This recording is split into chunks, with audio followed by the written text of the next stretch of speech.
Have you ever wondered why some people seem to navigate difficult conversations with ease, while you end up in the same exhausting arguments over and over? Think about your last difficult conversation.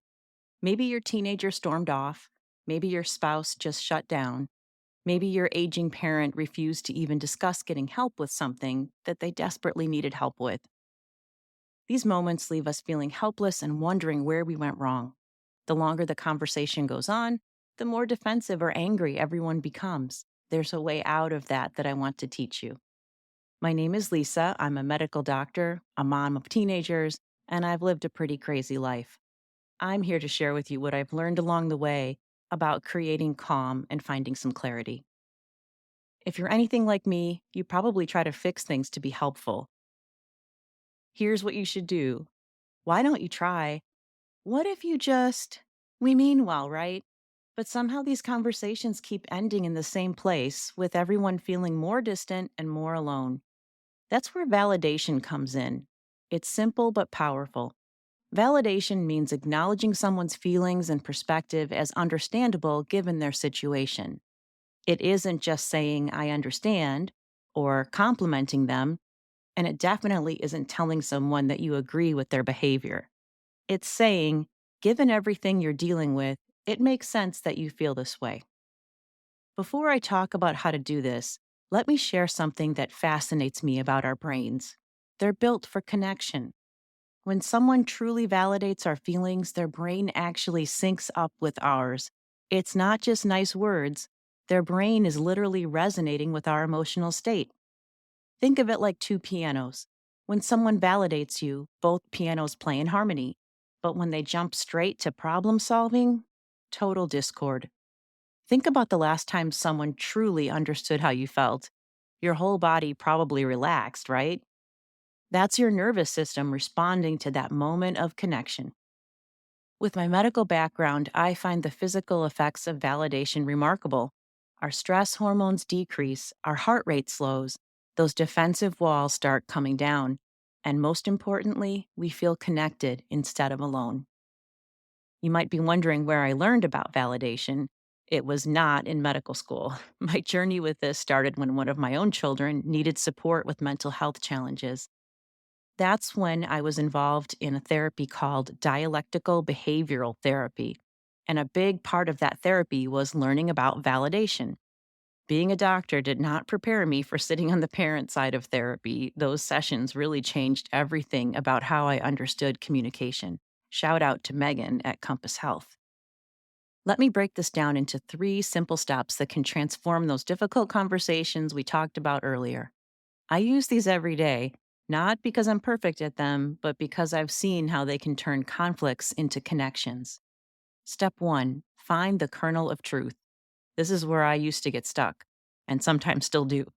Even when you completely disagree with what someone's doing, there's usually something understandable about how they're feeling. Let me give you some examples. Your teenager is furious about a very reasonable curfew. The kernel? Feeling like you have less freedom than your friends is frustrating. Your spouse is stressed out about something that seems very small. The kernel? When we're overwhelmed, even tiny things can feel huge. Your elderly parent is fighting against getting help in the house. The kernel? Nobody wants to lose independence. Step 2, express the validation. Here's your validation cheat sheet, the phrases that can help turn those tense moments into opportunities for connection. When your teenager's overwhelmed with school, try something like, with all these tests and projects due at once, of course you're feeling stressed. Or if your spouse is frustrated after work, you could say, given everything on your plate right now, it really makes sense you're overwhelmed. When your parent's resistant to change, you could say, I can see why those changes feel threatening, especially after managing on your own for so long. There's one more step, but before I share that, I want to warn you about something. There's one tiny word that can really destroy your validation efforts. It's but. You never want to say that when you're validating, and I'll explain why in a minute. Step 3, listen with an open heart. Here's what I've learned through my own family's journey: validation is often just the beginning. When someone feels truly understood, they start sharing what's really going on beneath the surface. They share real feelings, not just complaints. So get ready to listen without judgment to how the other person responds to that validation. One way to really foster connection with the other person while we're listening, as they respond to our validation, is to have our body language sync up with connection. Remember how I talked about our brains syncing up? Our body language is a huge part of that connection. When we soften our jaw, we let our shoulders drop. When we relax our hands and open them up a little bit, we're not just showing that we're listening, we're actually calming down our own nervous system. And when we maintain gentle eye contact, not staring, just staying connected, we help the person feel safe enough to open up. Here's an example of how validation helped our family a few years ago. My daughter was a teenager. We were always arguing about the way she dressed. I tried to be an open minded parent, at least more open minded than my parents were, but some of her outfits were just too much, too adult or too dark or just too out there. And I was worried that her outfits had people looking at us strangely. We got in a bad cycle where the more I criticized her and sent her back to change her clothes before we went somewhere, the more defiant she became with her dressing and the more she would purposely pick out things that she knew I would say no to. I hated how much we were arguing. While I didn't agree with her behavior, there was a kernel of truth I could validate, and so I did. She spent a lot of time creating those different looks, and she was really good at expressing her individuality and expressing her moods through all those different outfits and accessories. So I told her that. It had to be frustrating to hear she needed to change her clothes when how she expressed herself was so important to her. I'll never forget it. She was very quiet, and then she said, "Thanks, Mom." It wasn't perfect. We still had some arguments, but we were able to have calmer discussions more often about how she dressed. She was able to understand my concerns more and not immediately get defensive. I was able to remind myself that I had a very creative daughter who just needed to express herself. We really started meeting in the middle. You know what's humbling though? Even knowing all this, I still catch myself making some mistakes. Let me share some of the most common ones I've seen derail really potentially connecting moments. The first one is the but trap. It shows up like this: I understand you're stressed, but you still need to get your homework done. Or, I know this is hard, but you can't talk to me that way. Or, I can see why you're upset, but you're overreacting. Remember that brain sync we talked about earlier? That little word but disrupts everything that we've built through validation. It's like offering someone a hug and then pulling away just as they reach out. In fact, this kind of emotional bait and switch can feel worse than no validation at all.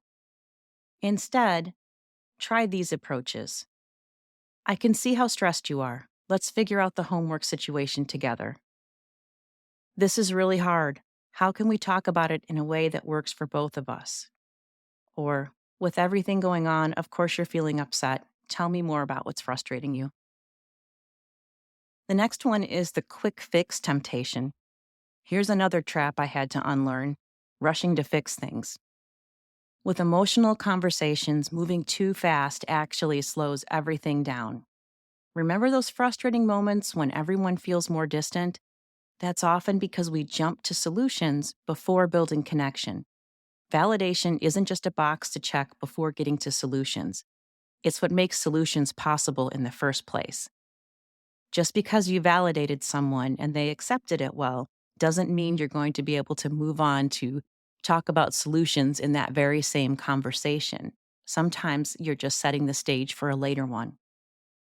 Another one is the comparison trap. We've all done this, trying to help others by saying things like, when I was your age, or other people have it worse, or I know exactly how you feel. I had that happen to me. Or even, your brother handles this just fine. Even when we mean well, those comparisons just make people feel more alone and more misunderstood. They're actually the opposite of validation. Remember those exhausting conversations we talked about at the beginning? This is where you start seeing them transform when you use validation. Let me tell you what happens when people start using validation consistently. I've seen this in my own family, and science backs it up. Right away, you'll notice that arguments cool down faster. Defensive walls we talked about start coming down more easily. The long term changes are really remarkable. Over time, as validation becomes your natural response and you do it regularly, trust grows deeper. People come to you with their real struggles, and problem solving becomes easier because you're working together. Surprisingly, you'll also find yourself feeling calmer too. Those same neural networks that help us understand others start helping us understand and connect with ourselves better. It's like developing an emotional superpower that works both ways. Let me be really honest with you. This is not a quick fix. Some days you'll nail it. Other days you'll find yourself halfway through a but statement and have to start over. That's completely normal. Remember what we learned about neural pathways. We're rewiring them, and that takes time. You also may have times when you validate really well and you're proud of yourself, and it still falls flat and the other person doesn't seem to notice or accept it. That's okay. Keep trying, it's worth it. Here's your challenge: start with just one intentional moment of validation each day. And here's a tip: practice when things are calm, not just during difficult moments. Try validating something like your teenager's comment about a strict teacher, or your spouse's tired sigh after work, or your parents' stories about the past that they're retelling. Remember those 3 steps we talked about. Find that kernel of truth, even when you disagree. Express validation without the but. Keep your body relaxed and listen with an open heart. Each time you validate someone, you're not just improving that moment, you're building a stronger relationship for all the moments to come. I'd love to hear how this works for you. Please share your experiences. What surprised you? What challenged you? Sometimes our best insights come from sharing our journeys with each other. If you found this helpful, please subscribe so I can keep talking about creating more peace in your life. As a family doctor and a mom who's been through a lot of tough times, I'm just so passionate about sharing what really works, not in theory, but in real life. Remember, every time you validate someone's experience, you're not just acknowledging their feelings, you're creating that beautiful neural sync we talked about. You're building trust. And more importantly, you're laying the foundation for a more peaceful life.